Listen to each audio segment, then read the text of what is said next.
We're ready. I'm ready. Ready. Okay, ready. Ready? Yeah, introduce yourself. Okay, all right. So I'll go ahead and introduce Barangay Tony and our family. So Yeah! we are based in Herman, Virginia, and then a member is residing in Vienna, Virginia. That's me and Erica. And then I'll go to the next slide. And you are? I am Timothy.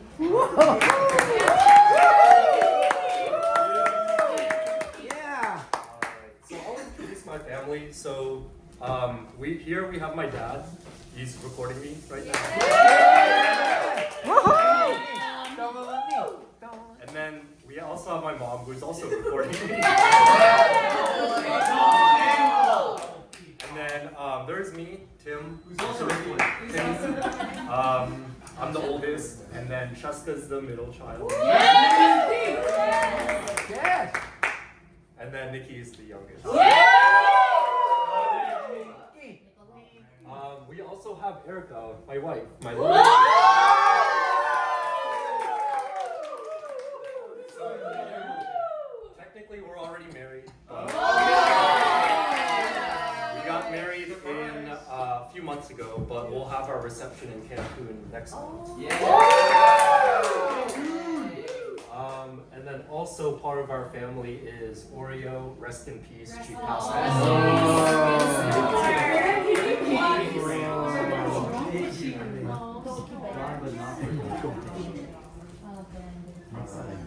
I'll go to the next slide. So a little bit of what I do for work is I think I can break down my work in 4 pillars.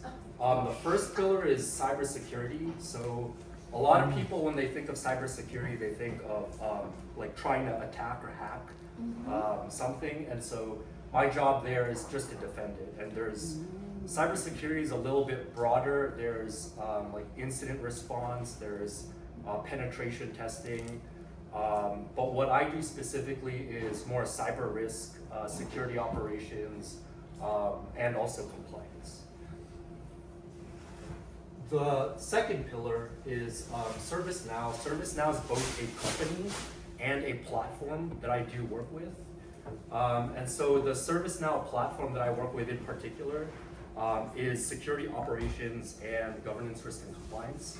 But they do a lot of other things. There's IT workflows, there's employee workflows, like whenever you onboard someone, you need to give them a laptop or you need to give them healthcare. There's a whole employee workflow. And then there's also like a financial workflow. And there's a bunch of workflows that ServiceNow has as a platform. And then the vertical line here, what I do with both cybersecurity and ServiceNow is split into 2 categories. So I will do cybersecurity and ServiceNow consulting. And so that is when I'll meet with clients from the healthcare industry or from the financial industry. Energy are the big industries that I work with that are heavily regulated that need people like me. And so I'll do consulting, but then I'll also do sales. So I'll also pitch my company's services, whether it's cybersecurity services or ServiceNow services. So that's a little bit of what I do for work. The pictures on the left are pictures that Eric and I have taken. So some of our hobbies are biking. So we were biking in Colorado in the top left. This is where we took pictures for our engagement shoot. And another thing that I like to do is I like to taste different beers. I've been brewing beer for a while.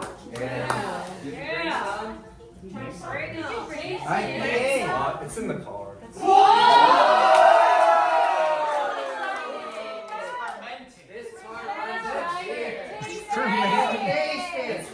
It's still in the car. We'll bring it out later.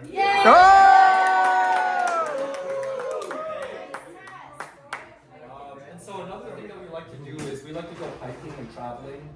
And so this is a picture that we took in one of the hikes that we went on. Where? Arches, and I don't remember which city it's in, but it's one of the national parks in the Midwest. It's like a Nile. Pictures on the right are pictures that I grabbed from Google, but some of the things that we like to do is travel. So the top picture is a screenshot of Google Maps of the places that we've traveled.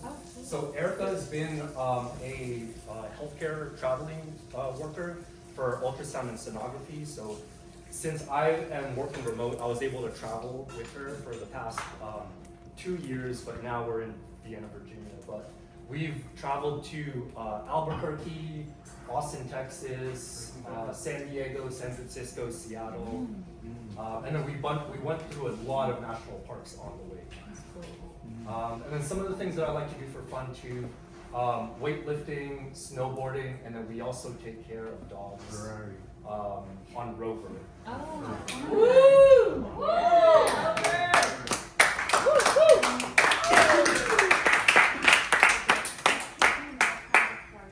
So that's a little bit about me. Q&A. Snowboard in Virginia? Yes, I mean there's Raise your hand. in Virginia there's not that many like snowboarding resorts. We agree. I want to learn how to snowboard. Basta natin. It's a lot of fun. Whiskey, Colorado. Colorado, probably. Masanutin. Cyber security, who are like sample of your clients? There's a lot. So some of the clients that you may recognize, American Express would be one, whether it's be consulting or sales, but American Express, AT&T, let's see, International Monetary Fund, IMF, Constellation. Wow. IMF. Let's see. There's a lot. There's so like I can't even name them all. Royal Bank of Canada. Yeah, Royal Bank of Canada.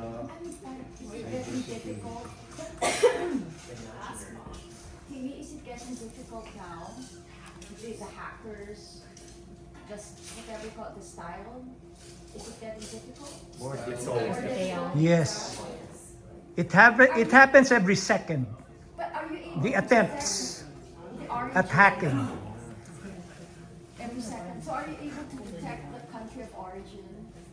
It depends on how they're, yes, but it depends on the cybersecurity and the tools that they're using. But yes, you can detect the So origin. what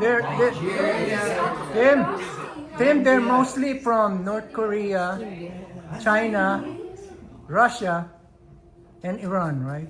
He didn't say it. You didn't say it. Yes. You can't say it. No, it's public. It's public knowledge. Was it? Carl? Yeah, in this day and age, gosh, there's so many like different subscription services that we all subscribe to that we check a tick mark off to take our data and sell it and market it to other places. Could you give us maybe like 1 or 2 sentences on the importance of why protecting and being aware of your own data is advantageous? So that's more like Is that a question a little on like different? privacy. and Okay. That's like a privacy question and just like understanding like your social footprint on the internet. Yeah. I would say to that question, just be aware of the information that you're posting online. Don't put sensitive information out there like anything like health related or financial related. You probably don't want to publicize that. But I think I would like it's important to know like what kind of information you're putting out there, because if I took like a picture of right now of seeing everyone, there's a lot of metadata that they can capture, like targeting who the faces are, and they are targeting like metadata on the picture that I just took, and like figuring out the geolocation of the picture I just took right now. So there's a lot of metadata that's involved with just taking a picture and then posting it online that people don't normally think. Thank you. It's very helpful. And the cybersecurity clients is with ServiceNow. Is that the company? ServiceNow is a platform and a company. I work for a company called Cognizant. What? Cognizant, the ones that sponsor the Formula One team. Yeah. Cognizant? Big company? They're a huge sponsor. What's the most common vulnerability in cybersecurity that you think is very easily mitigated or addressable by people who aren't so deep into the field? So for example, for us who may not know to set up like two-factor or anything, it's like the easiest thing to do is just have a long password with maybe, I don't know, an uppercase, lowercase, and a number. Are there easier ways to simply protect ourselves that you think are accessible by everyone? I would say passwords. Passwords are easy. There's cyber attacks called brute forcing, where you literally just type in random stuff on the keyboard with a username, and then they can brute force through an account. I would also say that the biggest thing is changing default passwords. A lot of things like your network security, like the network default password is the first thing you should probably change, because the default password that they came with is easy to guess. Default password? Like the Wi-Fi. Alright, last question. Go ahead. Sorry. Now, I don't know if you've heard of LastPass. ClassPass? LastPass, where it assigns, like there's a vault, you can put in your password, and then Like Apple Keychain. you just have to go into the site, and then it will load your password. You can. Is there a danger to that? It's like a website where you it's probably not recommended. Yeah, well, I don't know too much about LastPass, but I would do research on the companies, because there's some websites out there that save your passwords for you, like Google Chrome and Apple, and even on your iPhone, Saves it for you. it saves your passwords. I think a good best practice is to change your password every once in a while, especially to your important accounts like financial information or any of the health insurance. Just keep it to yourself, I guess. Yeah, don't write it and don't put it on a sticky note on your monitor.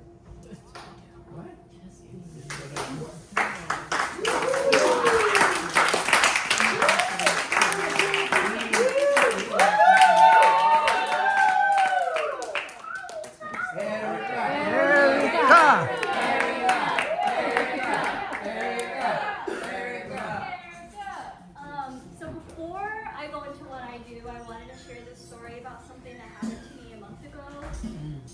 So we use a program at work where we view all the ultrasound images that we take, and so I was typing in my password. I thought I was typing it into the password field, but actually I was typing it into the work chat. I hit enter, and everyone was laughing at me so hard. Basically, I put my password in the work chat, so the doctors, the genetic counselors, the medical, basically the entire department just had a password with no context. And so then the next day, my supervisor came up to me and she was like, "Erica, do you want to change your password?" And I was like, "It's fine. Like, we've been working together for so long. I trust everyone." But I could not wait to tell him that story. I was so excited to tell him what I did at work, because I knew he would be horrified. The password is still the same. I also told him my password from elementary school. It's marshmallows, and he got so mad at me for telling him that. He was like, "Why would you tell me your 6th grade password?" And I was like, "Oh yeah, spell marshmallows," and he spelled it wrong. You spelled it wrong. You spelled it wrong. I spelled it. Spelling contest. That's my Q&A question. You spell marshmallow. Well, I spelled it with an A. He spelled it with an E. Marshmallows. That's right. You're right. A is yeah. A is Yeah. So my name is Erica. Legally, I'm Tim's wife, but we're getting married in December. And 4 weeks from today is our wedding. I am a maternal fetal medicine sonographer at BHC in Arlington. What is maternal fetal medicine? It's a specialty of OBGYN that really focuses on high risk pregnancies. So high risk because of the mother, you know, she's got type 2 diabetes, she's 35 or older, she's got high blood pressure, congenital heart defects, or it could be high risk because of the baby, so like cleft lip, dwarfism, the baby didn't develop a skull, things like that. We'll see those kinds of cases. There's my badge that I use. Those are all photos that I took. So around like the first trimester, 12 to 14 weeks, we'll do these risk screening ultrasounds for Down syndrome and other sex chromosome abnormalities. Those are really important because we do have a blood work that can screen your risk for Down syndrome. But the ultrasound kind of goes hand in hand. So we'll look for things like, does the baby have a nasal bone? Is there a skull around the baby? Sometimes you can see abdominal organs going outside of the body. So we do these ultrasounds really, really early on because thankfully Virginia is a state where if you did want to terminate, that's an option for moms. So we do those really early. And then the money on wheels, that machine costs like $100K. Each probe is like $30K, which we're reminded of all the time. They're very expensive, so we try not to drop them. Or like we don't let patients play with them because they're so expensive. We have a lot of happy days. We take really cute photos of babies, but we also have a lot of sad days too, being that it is high risk. So this is something that I found. Basically, the baby has a normally developed heart. So within a few days of birth, that baby is going to need open heart surgery because the right side of the heart, the blood vessels going. So the right side is supposed to go to the lungs, and then the left side is supposed to go to the aorta, but it's switched. So right now it doesn't really matter because the baby is oxygen from the mom, but when the baby is delivered and they need to breathe on their own, that needs to be corrected so that oxygenated blood goes to the right part of the body. So I think it's like 90-something% successful, the surgery, so a lot of babies will be just fine. This is the actual checklist that we use at work. So around 20 weeks, we'll do an anatomy scan and we'll go head to toe, looking at the heart, the brain, counting fingers, doing measurements. We'll look at the spine, the face, just a really detailed look at the baby. That takes about 45 minutes to an hour for one baby. We do get twins, we do get triplets, so that could be like a 3-hour scan that I'm in the room. It's really tiring, but you get used to it, you memorize the list of things you need. I also do in-office procedures, so like an amnio and a CVS. Those are more diagnostic ways to tell if a baby has something abnormally wrong, such as Down syndrome. And then I also do OR procedures. So like D&Cs, DNEs, you know, if a mom miscarries or something, you need to remove the products of conception. We'll go into the ER. I'll do the ultrasound and the doctor knows where to go, what to take out. If there's anything left that needs to be suctioned out, we'll do that. And then this is the dream team. We have 4 doctors and we have 14 sonographers, so it's a lot. But everyone's really fun. It's a fun team.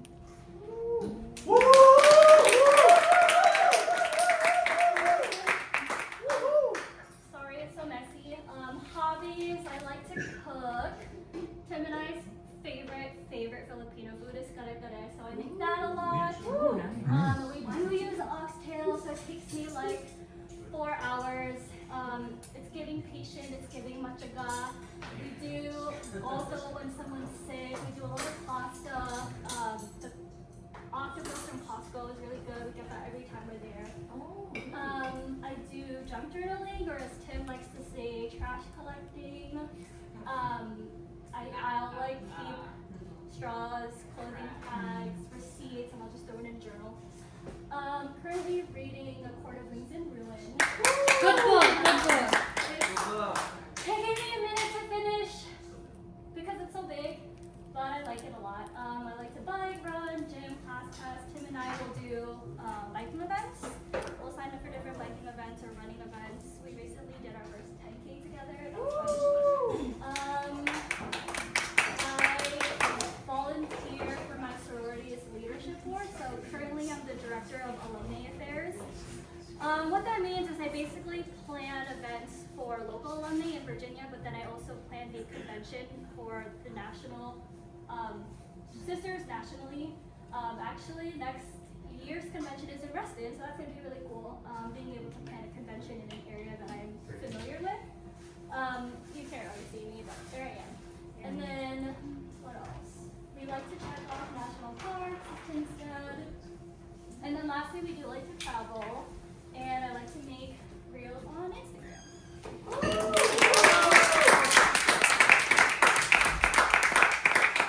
And then lastly, our side hustle that we picked up when we were traveling is Rover.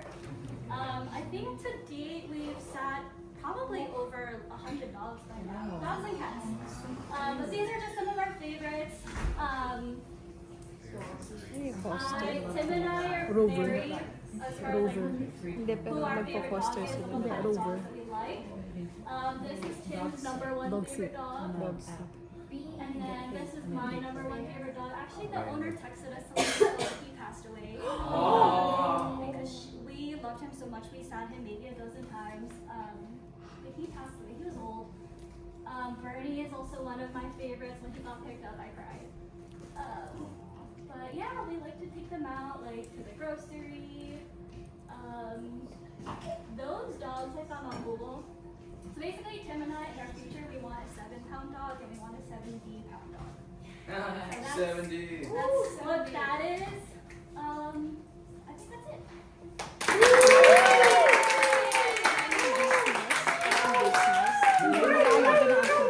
Rover. Parang babysitter. Oo. Mahilig lang sila. Oo, kinokontak. May website ka na ano. I think San Diego, that's the only place that we went back to. That's where we go. Oo. In your work, Kasi minsan, what binoboard kind nila and how much ganon. training So the schooling is pretty easy. The schooling is just under 2 years. Of But I course. think the on-the-job training is really hard. Usually people don't go straight into MFM because it's a specialty. But thankfully my rotations were in maternal fetal medicine, so they were willing to give me a chance as a new graduate. I want to say I couldn't do a scan confidently by myself until maybe 3 months in. So a lot of the scans that I did, someone will go in and rescan the entire scan, just to be sure. What is the course? The 2-year Oh, what's it called? diagnostic medical sonography. Medical sonography. Good to know.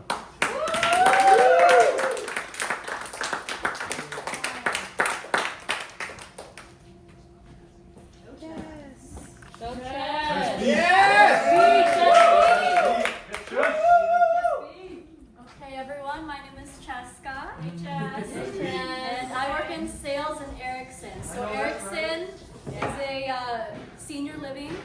We have about 25 communities. In Virginia, I work in Ashburn, Virginia. We also have Springfield, Green Springs, Canell used to work there. Fairfax, we have one in Richmond, so 25 other communities. Think about it as a college campus for seniors. Or a cruise ship that's not going anywhere. You don't have to worry about feeling dizzy, no drowning. So we sit on 132 acres Where is that? Big land. in Ashburn. Oh, Ashburn. So what do we sell? We sell apartments. So we have over 30 different floor plans. Here are sample apartments, but it's not just apartments. We're selling Wait, a Jess. lifestyle. Why do you keep looking at Tito Chevy? There you go. Client, this is a big client. 62 or better to come live here. Yeah, so we sell apartments, but not just apartments, it's a lifestyle. It's maintenance-free living. You don't have to worry about mowing your lawn, snow. So pickleball, you have more time to do the things you like. Pickleball, swimming pool. We'll get family discount. We'll see, we'll see. Come in for a visit. Yes. When you're there, you're family. So our sales timeline, from the time someone picks up the phone to give us a call to the time they move into our community, how long do you think that takes? 2 years. Hours. So on average, it's about 3.3 years. Ay. So it's a long sales time on it. It's not like you're going to a car dealership and going home the same day with a new car. No, it's a long process. So in that time frame, They'll tell you. so in that time frame, my role is events. So we have all different types of events, from luncheons, open houses, seminars. So my role is planning all of that. This is a picture of That's my you team. on the left. Another picture of the team. And this is the open house event. So that is what I do for work. It is independent living. So our residents, they're in charge of their own schedule. But it's also a home for life. So we have the continuum of care, assisted living, memory care, long-term nursing care. Memory care. Memory care, yes. So that is what I do for work. So some hobbies. I like to do my own nails. I'm a very creative DIY crafty person. So these are the nails I like to do. Crocheting. I have a Cricut, so it's like a vinyl printer. These are the shirts I made. Tote bag, and then embroidery. This is the inspo pick, and then. You made the So good. She's so crafty. So crafty. DIY queen. DIY. I also like to travel a lot, so these are my friends that I travel with. This is Greece, Spain, Italy, Amsterdam, Copenhagen, Italy again, Paris. Yeah. Just beat.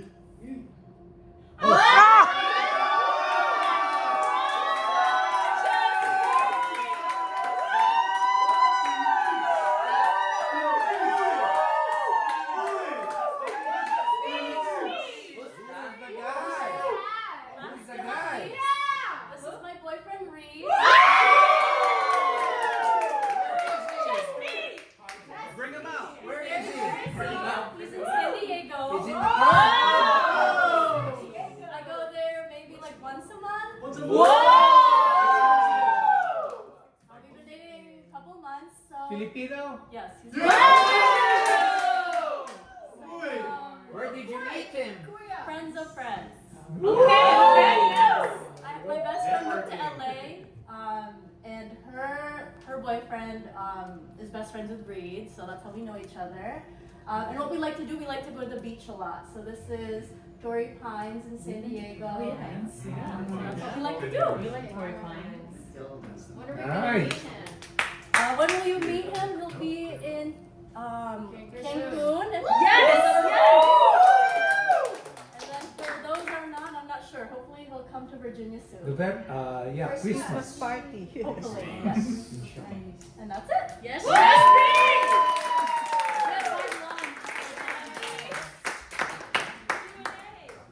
Q&A? Right. Next. Always.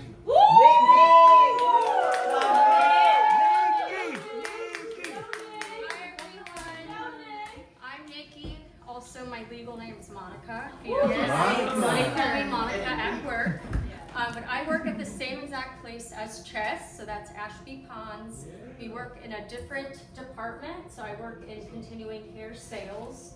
So what a CCRC is, it's a continuum of care, meaning we have all levels of care in our building. We have two buildings, Maple Grove and Orchard Terrace. Orchard Terrace opened in 2025, and that's when I started my role as a sales associate. We have assisted living, memory care, and then also our skilled nursing long-term care. Tell us all about it. So the differences with assisted living is we assist our residents with their activities of daily living.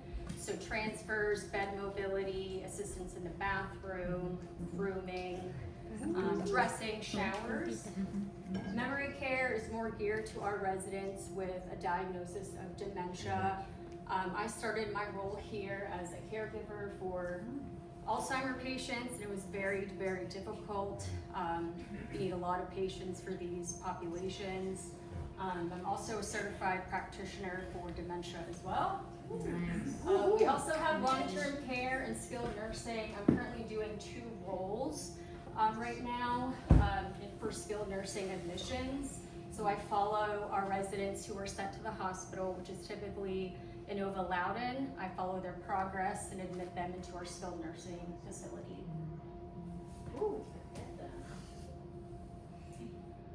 This is the cost of living for assisted living. Take note, take note. Can you make it?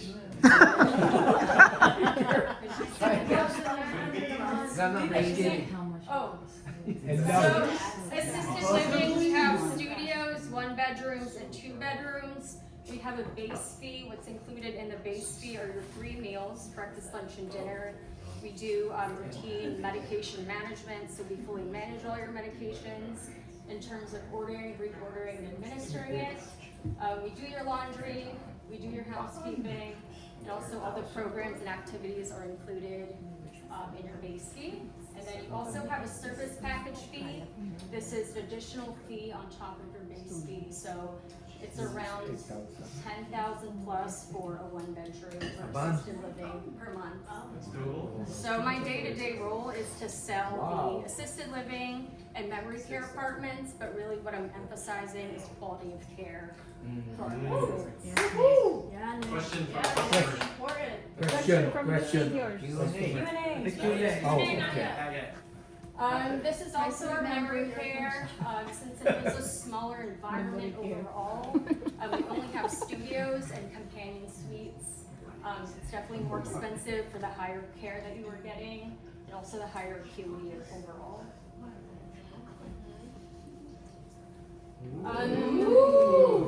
So assisted living and memory care can seem a little intimidating, but as you can see, it's a very home-like environment. It's big. To the left here is our studio model apartment, and then this is our 1-bedroom, 1-bath. And then more photos. This is a common area, and then our courtyard.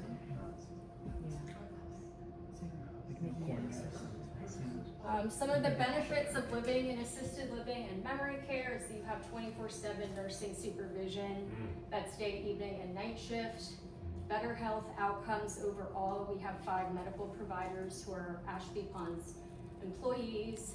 We have inpatient rehab, a dietitian, mental health, as well as other specialties.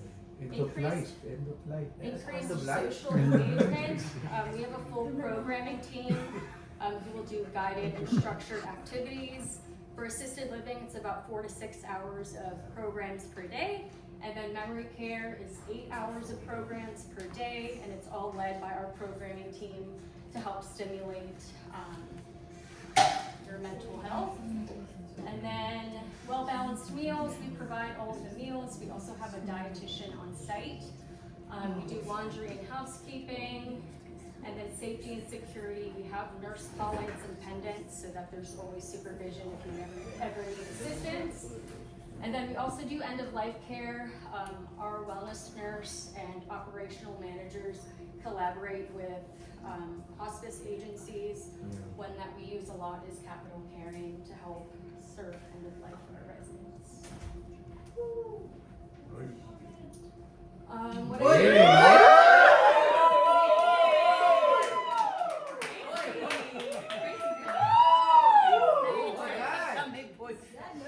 Who's that guy?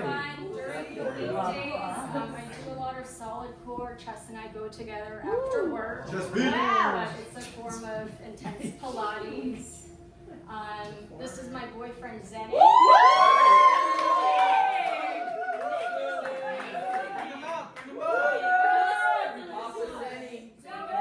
Where is he from? So he's half Korean, half white.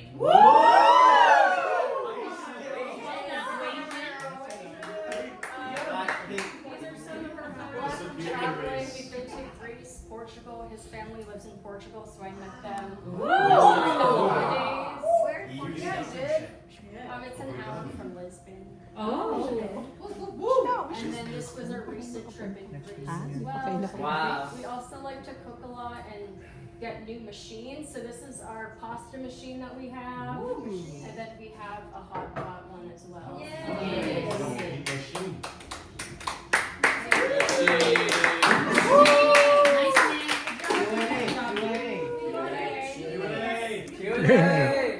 So going back to the healthcare, I heard you need to like a mortgage or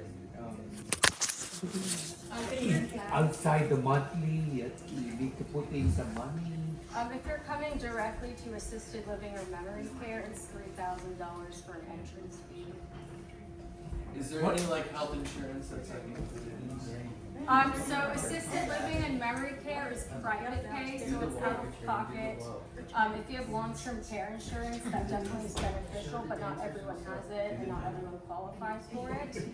And then for our skilled nursing, we do accept our residents under Medicare. You do need a 3-night qualifying hospital stay in order to be admitted to skilled nursing.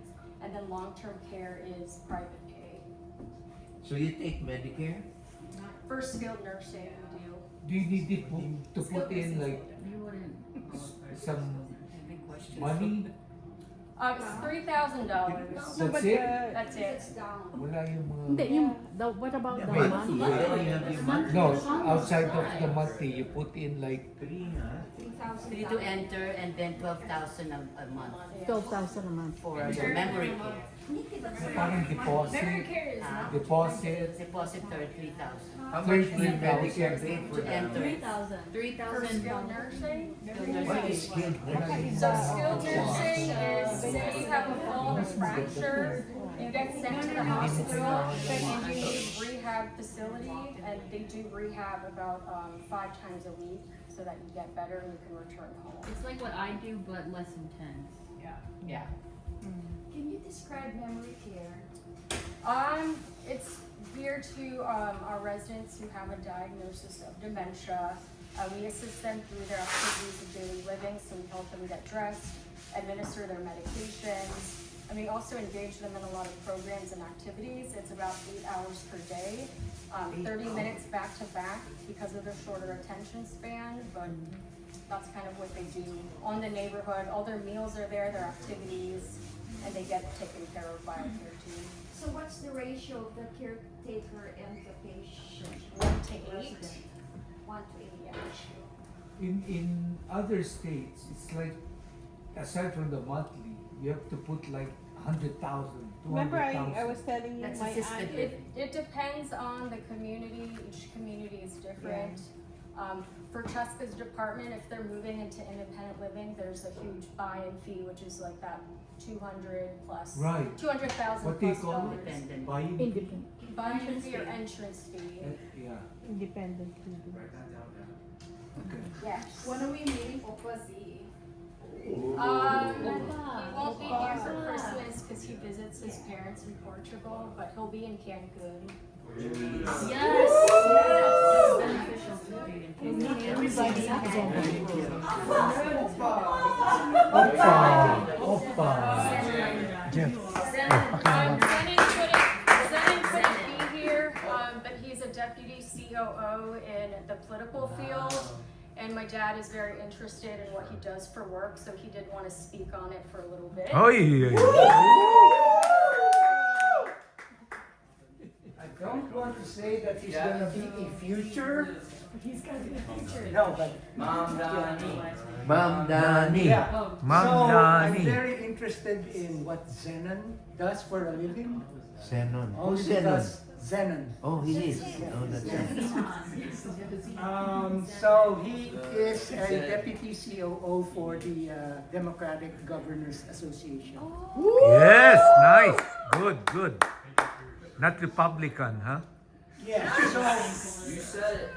Democrat. So for us, popular incumbents, Democratic governors are, and this is a good segue to Joe. Joe does a lot of. Joe, you've been involved with Hashmi? Yeah. Right. Yeah. So, California, Illinois, Kentucky, Maryland, Michigan, Minnesota, New Jersey, and very recently in Virginia. Pan burger! Pan burger! Pan burger! Flipped. Yeah. Flip the first woman. and the first woman, yes. And First Lieutenant woman. Governor Gavao. So, races to watch next year. Ton. Ay, hindi yung katawan mo na. Yan. Thank you. So there are 18 Democratic seats, Pennsylvania and Wisconsin. We're trying to defend Democratic governorships there. And then New Hampshire and Vermont, we want to flip those two states. And this is just a map of the races that are coming up in 2026. So that's it. That's it for. I have a question for Tito Tony. Tito Tony, I really appreciate you bringing this to light. My question is a personal question for you, and I completely commend you for presenting on this. Why is it so important to you to speak to politics, and especially, something not at the national level but at the state level? Let's say the Democratic Governors Association. Yes. Your parents are first generation immigrants.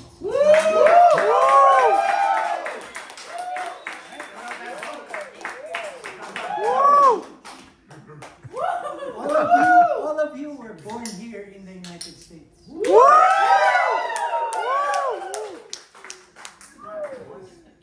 As first generation immigrants, we want to pass on to you the best environment, the best society that will be working for you guys. So,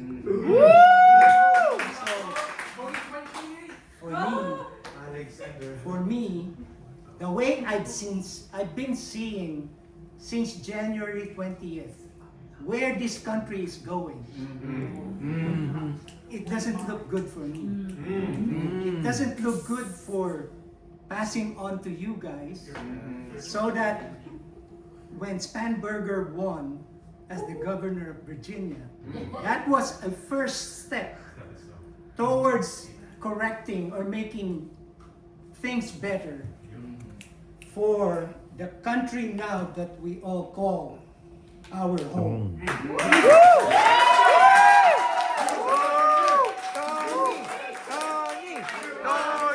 Tony! For Governor Tony! Yeah, no more father.